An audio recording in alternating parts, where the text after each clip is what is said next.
কার্যক্রম নিষিদ্ধ আওয়ামী লীগের ভোটে আসার সুযোগ নেই, ফের বললেন প্রধান উপদেষ্টা। উৎসব পরিবেশে নির্বাচনের প্রতিশ্রুতি পুনর্ব্যক্ত। বৈশ্বিক গণতন্ত্রের দরজা খুলে দিচ্ছে পোস্টাল ভোট, বললেন সিইসি। জাতীয় নির্বাচন সামনে রেখে চূড়ান্ত ভোটার তালিকা প্রকাশ। হাসিনা কামালের মৃত্যুদণ্ড কার্যকরে ইন্টারপোলে পরোয়ানা পাঠানো হবে, বলছে প্রসিকিউশন। 1 মাসের মধ্যে আপিলের সুযোগ থাকছে আসামিদের।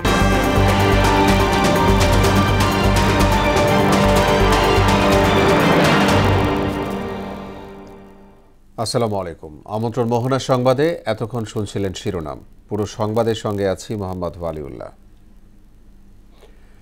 ফেব্রুয়ারির প্রথমার্ধে অবাধ, সুষ্ঠু, উৎসবমুখর নির্বাচন আয়োজনে সরকারের প্রতিশ্রুতি পুনর্ব্যক্ত করেছেন প্রধান উপদেষ্টা অধ্যাপক মোহাম্মদ ইউনুস। মঙ্গলবার বিকেলে নিজ বাসভবনে ডাচ উপমন্ত্রী প্যাসকেল গ্রোটেনহুইসের সঙ্গে সাক্ষাতে সে কথা বলেছেন তিনি। ডক্টর ইউনুস জানিয়েছেন, কার্যক্রম নিষিদ্ধ থাকায় আওয়ামী লীগের নির্বাচনে অংশ নিতে পারবে না, কারণ দলটির নিবন্ধন স্থগিত রয়েছে। দুই নেতা বাংলাদেশের গণতান্ত্রিক উত্তরণ নিয়ে আলোচনা করেন। বৈঠকে প্রধান উপদেষ্টা জানান, এবার নির্বাচনে রেকর্ড সংখ্যক তরুণ প্রথমবারের মতো ভোট দিবে।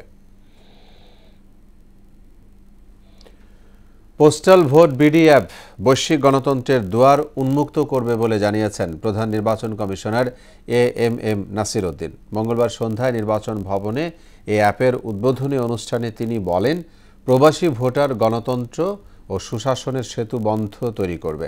এদিকে জাতীয় নাগরিক পার্টি ও বাংলাদেশ সমাজতান্ত্রিক দলকে নিবন্ধন দিয়ে গেজেট প্রকাশ করেছে ইসি। পাশাপাশি প্রায় 12,77,00,000 ভোটারের চূড়ান্ত তালিকা প্রকাশ করেছে সংস্থাটি। আরও জানাচ্ছেন এমআর আসাদ।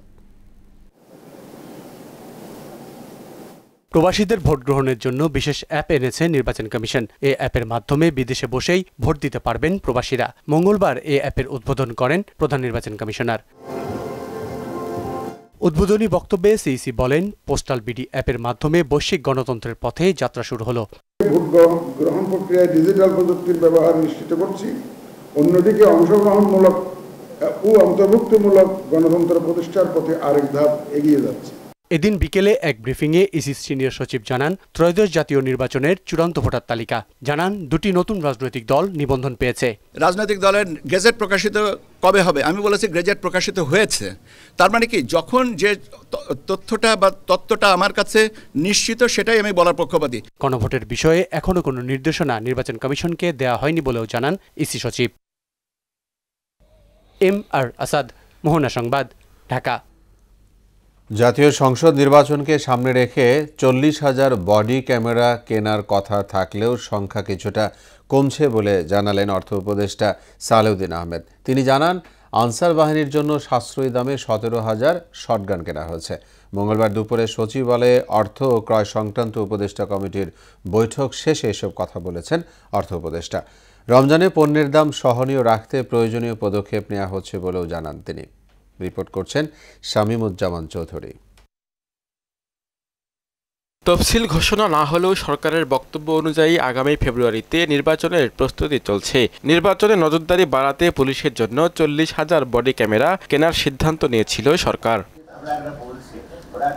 মঙ্গলবার সচিবালয়ে ক্রয় সংক্রান্ত উপদেষ্টা কমিটির বৈঠক শেষে অর্থ উপদেষ্টা জানান, ক্যামেরার সংখ্যা কিছুটা কমেছে, যা দেয়া হবে স্পর্শকাতর জায়গাগুলোতে। বডি ক্যামেরা প্রথমত ছিল অনেকগুলো করবে, সেটা আমরা বলেছি যে আপনারা পর্যালোচনা করে আসেন, মূল্যটা আসবেন, এবং সবচেয়ে ইম্পর্টেন্ট হলো প্রকিউরমেন্টটা কীভাবে করবেন। একটা স্বচ্ছ প্রক্রিয়া যেন প্রকিউরমেন্টটা হয়, সেটা বডি ক্যামটা আসবে। হয়তো এখন ওরা একটু র্যাশনাল হিসেবে আসবে। বডি ক্যামেরা খুব অ্যাম্বিশাস ওয়েতে বডি ক্যামেরা, যে শুধু সেন্সিটিভ যেসব জায়গা আছে ওইখানে আমরা সাজেস্ট করেছি। বৈঠকে আনসারের জন্য সাশ্রয়ী মূল্যে 17,000 শটগান কেনা এবং চাহিদা থাকায় 1 লাখ ই পাসপোর্টের অনুমোদন দেওয়া হয়েছে। আমরা পাসপোর্ট প্রায় 1 কোটি পাসপোর্টের আবার নতুন করে ইস্যু করবো, কারণ পাসপোর্টের ই পাসপোর্টের চাহিদা আছে, তো সেটা তাড়াতাড়ি করে আমরা করব। প্রায় 17,000 ওদের শটগান কিনতে হবে আনসার ভিটিপির জন্য। মানে এটা অনেক পুরনো হয়ে গেছিলো। এবং যেই আমরা দরে পেয়েছি এটা বেশ সাশ্রয়ী মূল্যে। এলসি খোলার বিষয়ে বাংলাদেশ ব্যাংক আগের চেয়ে নমনীয় উল্লেখ করে রোজার আগে চাল গম আমদানি করা হবে বলে জানান অর্থ উপদেষ্টা। অলরেডি এলসি খোলার ব্যাপারে বাংলাদেশ ব্যাংক একটু লিবারেল হয়েছে। এক প্রশ্নের জবাবে সালেউদ্দিন আহমেদ বলেন, সরকারের সার্বিক কাজে সন্তুষ্ট হওয়ায় নতুন কোনো শর্ত দেয়নি IMF। আমরা যেটা করেছি এটাতে ওরা সন্তোষ প্রকাশ করছে। শামীমুজ্জামান চৌধুরী, মোহনা সংবাদ, ঢাকা। পররাষ্ট্র মন্ত্রণালয়ের মাধ্যমে মৃত্যুদণ্ডপ্রাপ্ত শেখ হাসিনা ও আসাদুজ্জামান খান কামালের সাজার পরোয়ানা ইন্টারপোলে পাঠানো হবে বলে জানিয়েছেন আন্তর্জাতিক অপরাধ ট্রাইব্যুনালের প্রসিকিউটর গাজী MH তামিম। মঙ্গলবার মানবতা বিরোধী অপরাধ মামলায় হাসিনা কামালকে দেয়া রায় কার্যকর প্রসঙ্গে একথা জানান তিনি। প্রসিকিউশন বলছে, পলাতক দুই আসামি চাইলে 1 মাসের মধ্যে আত্মসমর্পণ করে আপিল করতে পারবেন। মেজবা রহমানের report. With only one sentence, that is sentence of death. July আন্দোলনের সময় হত্যাকাণ্ড সহ মানবতা বিরোধী অপরাধের ঘটনায় সোমবার ক্ষমতাচ্যুত প্রধানমন্ত্রী শেখ হাসিনা ও সাবেক স্বরাষ্ট্রমন্ত্রী আসাদুজ্জামান খান কামালকে মৃত্যুদণ্ড দেন আন্তর্জাতিক অপরাধ ট্রাইব্যুনাল। তবে আসামিরা পলাতক থাকায় রায় কার্যকরের প্রক্রিয়া নিয়ে শুরু হয়েছে আলোচনা। ট্রাইব্যুনালের সাংবাদিকদের প্রশ্নের জবাবে প্রসিকিউটর গাজী MH তামিম জানান, আগে থেকেই পলাতক হাসিনা কামালের বিপক্ষে ইন্টারপোলে পরোয়ানা জারি করা আছে। এখন রায় কার্যকর করতে সংস্থাটির সহযোগিতা নেওয়া হবে। যে দুজন আসামি পলাতক আছে তাদের বিরুদ্ধে একটি গ্রেফতারি পরোয়ানার কপি সহ রেড নোটিশ জারির আবেদন করা আছে আমাদের আগেই। সেটাকে এখন মডিফাই করে গ্রেফতারি পরোয়ানার বদলে একটা কনভিকশন ওয়ারেন্ট, এই কনভিকশন ওয়ারেন্ট বা সাজার পরোয়ানা মূলে আমরা তার বিরুদ্ধে আরেকটি ইন্টারপোলে নোটিশ জারির জন্য আবেদন করব থ্রু ফরেন মিনিস্ট্রি। এটা আমরা করব এবং এটার কাজ অলরেডি আমরা শুরু করেছি। পলাতক দুই আসামি চাইলে 1 মাসের মধ্যে আত্মসমর্পণ করে আপিল কিংবা রায়কে চ্যালেঞ্জ করতে পারবেন বলেও জানান তিনি। ট্রাইব্যুনালে ওনারা আর কেউ কিছু চাইতে পারবেন না, ট্রাইব্যুনালের সাথে ওনাদের সম্পর্ক শেষ। এখন ট্রাইব্যুনালের কাছে ওনারা শুধু এই মামলার সার্টিফাইড কপি চাইতে পারবেন, সাক্ষীর জবানবন্দি সার্টিফাইড কপি চাইতে পারবেন, বা যে সকল নথি আছে তাই চাইতে পারবেন। ওনাদের এখন যত চাওয়া সেটা আগামী 30 দিনের মধ্যে অ্যাপিলের ডিভিশনে, সেখানে গিয়ে ওনারা অ্যাপিল ফাইল করতে পারবেন, অ্যাপিল ফাইলের অবস্থায় জামিন চাইতে পারবেন। এদিকে রংপুর বেগম রোকেয়া বিশ্ববিদ্যালয়ের শিক্ষার্থী আবু সাইদ হত্যার ঘটনায় 15 দিনের সাক্ষ্য গ্রহণ শেষ হয়েছে। মেজবা রহমান, মোহনা সংবাদ, ঢাকা। দেশে চলমান অস্থির পরিস্থিতির মধ্যে প্রয়াত নেতা ব্যারিস্টার মওদুদ আহমেদ আলোকবর্তিকা হতে পারতেন বলে মন্তব্য করেছেন বিএনপির মহাসচিব মির্জা ফখরুল ইসলাম আলমগীর। মঙ্গলবার রাজধানীর একটি হোটেলে ব্যারিস্টার মওদুদের লেখা একটি বইয়ের মোড়ক উন্মোচন অনুষ্ঠানে এ কথা বলেন তিনি। অনুষ্ঠানে বিগত 17 বছরে আওয়ামী লীগ সরকারের নির্যাতনের চিত্র তুলে ধরেন প্রধান উপদেষ্টার প্রেস সচিব শফিকুল আলম। এ সময় অন্য বক্তারা বলেন, নতুন বাংলাদেশ গঠনে একটি সুষ্ঠু নির্বাচন জরুরি। মানে আপনাকে ন্যারেটিভটাই সাজাচ্ছে যে আপনাকে ওদেরকে অ্যাকুজ করার জন্য, বা আপনি বিএনপিকে অ্যাকুজ করার জন্য, বিএনপির লোকগুলোকে, এবং যেইভাবে সেই সময় মানে এটা আমি বলবো যে বাংলাদেশের এটা হচ্ছে ইটস এ রেড টেরর ছিল। এই মুহূর্তে ব্যারিস্টার মওদুদকে আমাদের খুব বেশি দরকার ছিল, কারণ আমরা একটা অস্থিরতার মধ্যে বাস করছি। এই অস্থিরতা থেকে যে মানুষগুলো আমাদেরকে পথ দেখাতে পারতেন, দিশা দেখাতে পারতেন, তাদের মধ্যে ব্যারিস্টার মওদুদ ছিলেন অন্যতম, নিঃসন্দেহে। আমার দুঃখ হয় যে তিনি এই ফ্যাসিস্ট হাসিনার পতনটা দেখে যেতে পারেননি, যেটা তিনি আন্তরিকভাবেই দেখতে চেয়েছিলেন।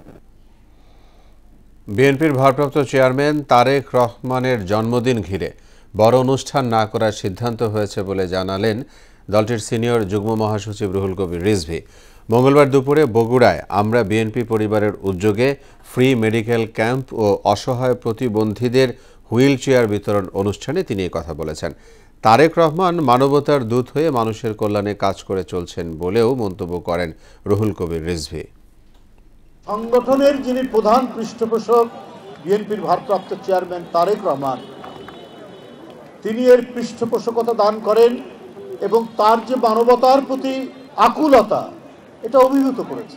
আগামী পরশুদিন তার জন্মদিন। এই জন্মদিন উপলক্ষে খুব কড়া বার্তা দিয়েছেন বিএনপির মাধ্যমে, আমার মাধ্যমে, যে কেউ যেন কোনো আড়ম্বরপূর্ণ কোনো অনুষ্ঠান না করে, কেউ ঢাক ঢোল শহরত বাজিয়ে তার জন্মদিন পালন না করে। অনলাইন ব্যবসার আড়ালে সীসা বিক্রি চক্রের 2 সদস্যকে গ্রেফতার করেছে মাদকদ্রব্য নিয়ন্ত্রণ অধিদপ্তর। তাদের কাছ থেকে 16 কেজি সীসা উদ্ধার করা হয়। এদিকে অভিযান চালিয়ে 3টি বিদেশি পিস্তল, 60 রাউন্ড গুলি ও মাদক সহ 3 জনকে গ্রেফতার করেছে ঢাকা মহানগর গোয়েন্দা পুলিশ। মঙ্গলবার রাজধানীতে পৃথক সংবাদ সম্মেলনে এই কথা জানানো হয়।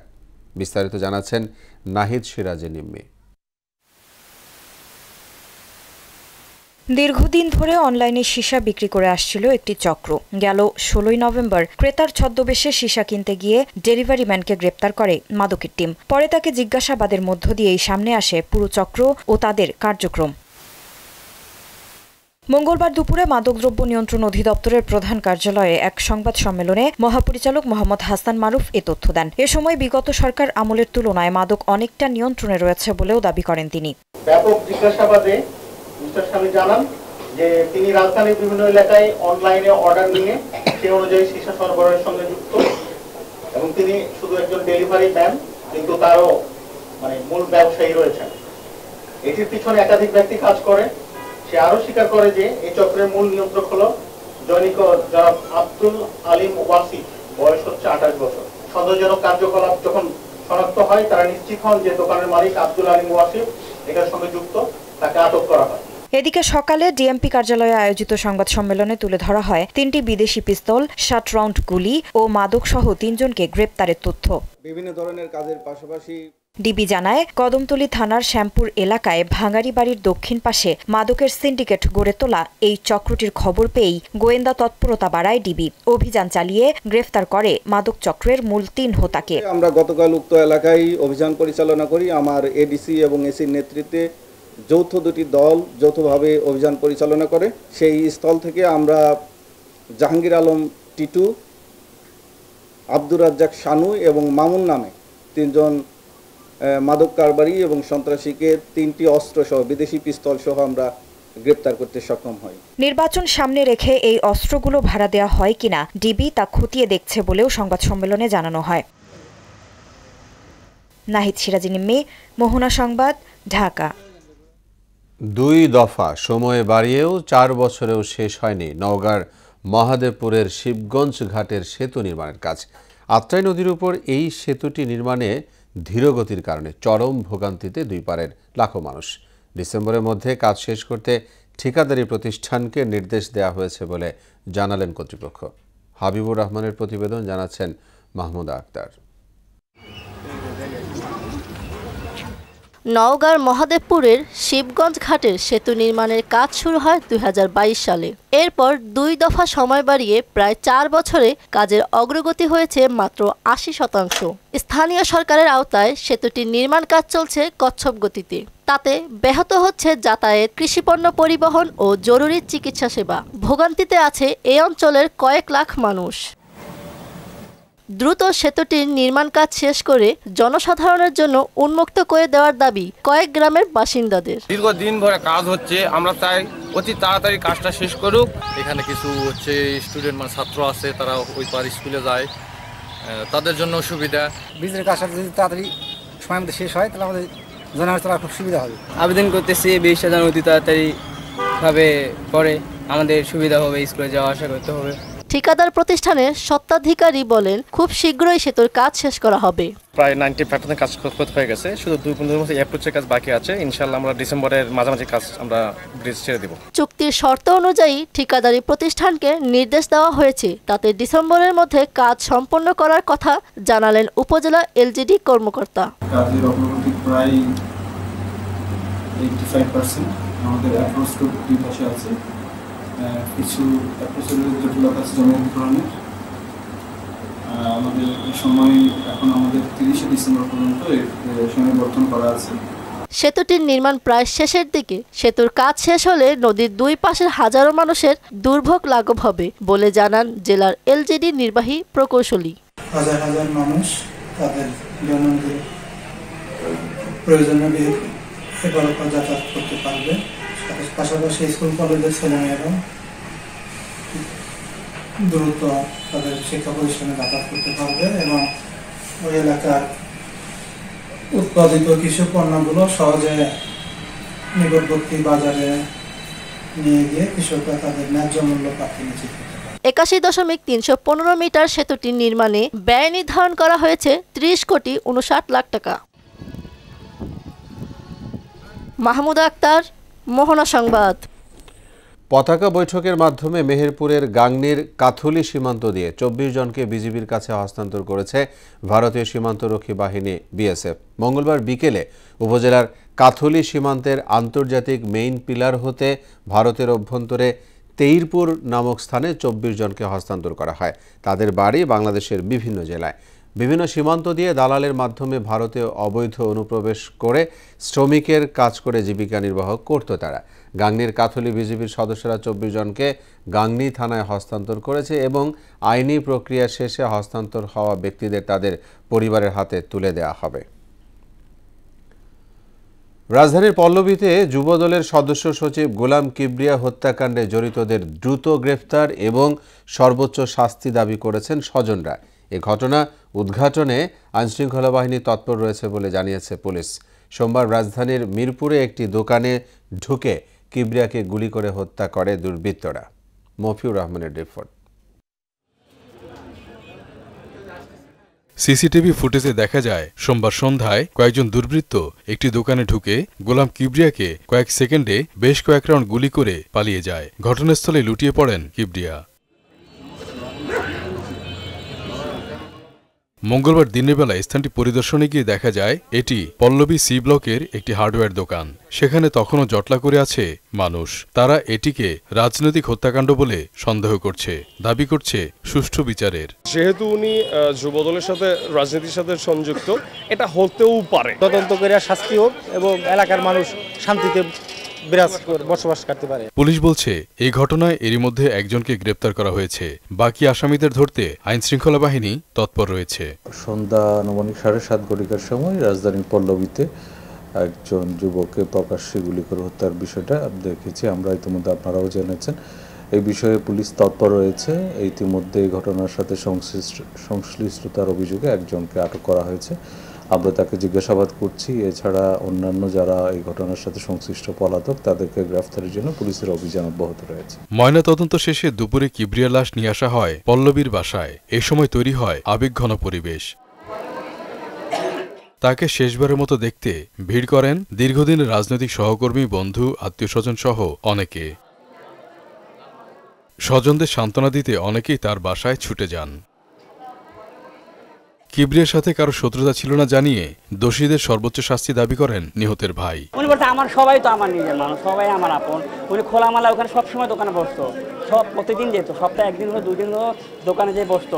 ওনার যে দোকানটা ওখানে বসতো, বাইরে বসে চা খাইতো। আমি নেক্সট ওই ওনাকে দেখে চা খাইতে, ওই বসে ওদিন কেউ ছিল না। দ্রুত বিচার যাচ্ছে আমার দেশে। এটা যদি বিচার না তাহলে বাংলাদেশ থেকে কোনো বিচার হবে না। বিচার আমি কঠিন বিচার দেব। এই হত্যাকাণ্ডে স্তব্ধ প্রত্যক্ষদর্শী সহ তার রাজনৈতিক সহকর্মী, বন্ধু, স্বজনরা। আমরা জানি তার কোনো শত্রু ছিল না, অত্যন্ত ভালো মানুষ ছিলেন। আমরা একসাথেই রাজনীতি করি। উনি অত্যন্ত ভালো মানুষ ছিলেন, আর আমরা কোনোভাবেই জানি না যে তার কোনো রকম শত্রু ছিল। আমি বাইরে ছিলাম, আমি গ্লাস দিয়ে দেখতেছি আমার বাইরে গুলি করতে। আমার পুরো ধারণা এটা রাজনৈতিক প্রতিহিংসার কারণে আমার বাইরে মারছে। আজকে একটি কুচক্রী মহল এই ধরনের নির্মম যে হত্যাকাণ্ড ঘটিয়েছে, আমরা এটার তীব্র নিন্দা জানাই এবং আমার ভাই যে কিবরিয়া আজকে পৃথিবী থেকে চলে গেছে, এই ধরনের হত্যাকাণ্ড যাতে ভবিষ্যতে আর না ঘটে সেটা আমরা আশা করি। বাদ আসর পল্লবীর ঈদগাহ মাঠে তার জানাজা নামাজ অনুষ্ঠিত হয়। এতে অংশ নেন বিএনপি নেতাকর্মী সহ এলাকাবাসী। পরে তার লাশ কালশী কবরস্থানে দাফন করা হয়। মফিউর রহমান, মোহনা সংবাদ, ঢাকা। সংকটে পড়া 5 বেসরকারি ব্যাংক একীভূত করার সিদ্ধান্তের বৈধতা চ্যালেঞ্জ করে রিট দায়ের করা হয়েছে। ব্যাংকের সাধারণ বিনিয়োগকারী শহীদুল ইসলামের পক্ষে ব্যারিস্টার মাহসিব হোসাইন রিট দায়ের করেন। এতে বাংলাদেশ ব্যাংকের গভর্নর, অর্থ সচিব সহ সংশ্লিষ্টদের বিবাদী করা হয়েছে। এর আগে first security Islami bank, global Islami bank, union bank, exim bank ও সোশ্যাল ইসলামী ব্যাংককে একীভূত করার প্রস্তাব অনুমোদন করে অন্তর্বর্তী সরকার। বছরে প্রায় 150 কোটি টাকার শুটকি উৎপাদন করা হয় ব্রাহ্মণবাড়িয়ার আশুগঞ্জ উপজেলার শুটকিপল্লীতে। বর্তমানে বিভিন্ন এনজিও থেকে ঋণ নিয়ে বেশিরভাগ ব্যবসায়ীরা লোকসানের মুখোমুখি হচ্ছেন। ব্যবসায়ীরা জানান, সহজ শর্তে ঋণ পেলে তারা লাভবান হতেন। তসলিম আহমেদের প্রতিবেদন, জানাচ্ছেন সিফাত রহমান জেসি। ব্রাহ্মণবাড়িয়ার ইটনা, মিঠামইন, তারাইল হাওরের নদীনালা, খালবিল, পুকুর থেকে মাছ সংগ্রহ করে তৈরি হচ্ছে বিভিন্ন রকমের শুটকি। কেচকি, আলুনি, পুঁটি, ভেদি, গজার, গৈন্না, বোয়াল, ট্যাংরা, চাপিলা সহ নানা প্রজাতির দেশি মাছের শুটকি তৈরি হয় এখানে। বর্তমানে প্রায় 2000 নারী পুরুষ এই পেশার সাথে জড়িত, যাদের সংসার চলছে এসব শুটকিপল্লীতে কাজ করে। ঢাকাতে আমাদের লালপুরের চাপড় খুব সুনাম আছে, আর আমাদের লালপুরের শুটকি দেশের বাইরেও যায়। এখন বিশেষ করে হচ্ছে আমাদের কোনো অনুদান নাই। সরকার যদি আমাদের দিকে একটু সুদৃষ্টি দিত তাহলে আমাদের সবচেয়ে ভালো হতো। আজকে 25 বছর ধরে জড়িত, মোটামুটি আমরা ভালো মন্দে এক প্রকার আছি, তবে আমরা কোনো সরকারি সুবিধা বা কোনো প্রশাসনিক কোনো সুবিধা আমরা পাই নাই দেশে। উপজেলার যে মৎস্য কর্মকর্তারা আছে, এটা বছরে আমাদের কাছে কয়েকবার আসে, ওনারা কীভাবে কী প্রসেসিং করলে কী হবে, যেমন কোনো কীটনাশক ব্যবহার না করি, এই ধরনের তৎপরতা অনেক দিন ধরে হ্যাঁ আমাদের কাছে এখানে আসতেছে, বুঝাইতেছে। হাজিরা দুনিয়া 500 টাকা, সকাল 8টা বাজে আই সবাই, আর 5টা আজান দিলে যার যার বাড়ির জায়গা 170 টাকা রুজবে। নারী শ্রমিকরা মাছ কেটে মাচায় রাখেন, সেখানে 4-5 দিন একটানা রোদে শুকানোর পর প্রক্রিয়াজাত করে তৈরি করা হয় এসব শুটকি। কেমিক্যাল মুক্ত শুটকি তৈরি করে বিদেশে রপ্তানি করা হচ্ছে বলে জানালেন স্থানীয় ইউপি চেয়ারম্যান। ভেজাল মুক্ত, কেমিক্যাল মুক্ত শুটকি তৈরি করা হয়। আমাদের দেশের শুটকি প্রায় বিদেশে যাওয়া হয়, আর আমার তরফ থেকে অর্থাৎ ইউনিয়ন পরিষদের তরফ থেকে সর্বাধিক সহযোগিতা থাকে। শুটকি চাষে চাষিদের প্রশিক্ষণ এবং উৎসাহ প্রদান করা হয় জানিয়ে উপজেলা মৎস্য কর্মকর্তা বললেন, কীটনাশক ব্যবহারের বিরুদ্ধে নিয়মিত তদারকি করা হচ্ছে। নিরাপদভাবে শুটকি উৎপাদন করতে পারে, কীটনাশক ব্যবহার না করে, যেটা আমাদের মানুষের শরীরের জন্য ক্ষতি করে, এই ধরনের কোনো উৎপাদন ব্যবহার না করে যেন তারা উৎপাদন করে, সেজন্য আমরা তাদেরকে কিছু প্রশিক্ষণ দিয়েছি এবং তাদেরকে নতুন যে টেকনোলজিগুলো আছে আমাদের, তাদের মধ্যে এটা আমরা ছড়ায় দেওয়ার চেষ্টা করেছি। 16 থেকে 18 প্রজাতির মাছের শুটকি তৈরি হচ্ছে লালপুরের এসব মাচায়, যা দেশের চাহিদা মিটিয়ে বিদেশেও রফতানি হচ্ছে। সিফাত রহমান জেসি, মোহনা সংবাদ। 3 ফরম্যাটে 3 সহ অধিনায়কের নাম ঘোষণা করল বিসিবি। 2027 সাল পর্যন্ত টেস্ট দলের নেতৃত্ব থাকছে নাজমুল হোসেন শান্তর কাঁধে। সেখানে তার সহকারীর দায়িত্ব পেয়েছেন মেহেদী হাসান মিরাজ। টাইগার এ অলরাউন্ডার আবার ওয়ানডে ফরম্যাটের দায়িত্বে রয়েছেন। জুনে মিরাজকে 1 বছরের জন্য ওয়ানডে দলের অধিনায়ক হিসেবে নিশ্চিত করা হয়। এই ফরম্যাটে মিরাজের সহকারী নাজমুল শান্ত। অন্যদিকে টি-20 ফরম্যাটের দায়িত্বে রয়েছেন লিটন দাস, তার সহকারী হিসেবে ফরম্যাটে দায়িত্ব পালন করবেন সাইফ হাসান। এ ছিল এখনকার মতো সংবাদ। শেষ করব তার আগে শিরোনামগুলো জানাবো আরও একবার।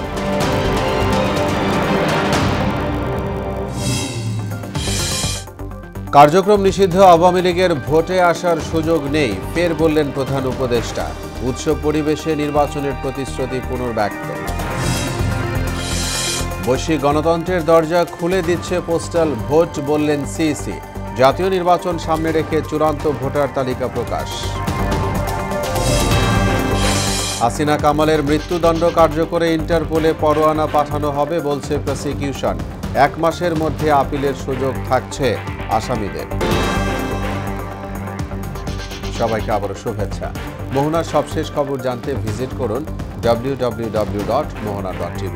সংবাদ দেখতে পারেন ফেসবুক ও ইউটিউবে। এতক্ষণ সঙ্গে থাকায় ধন্যবাদ।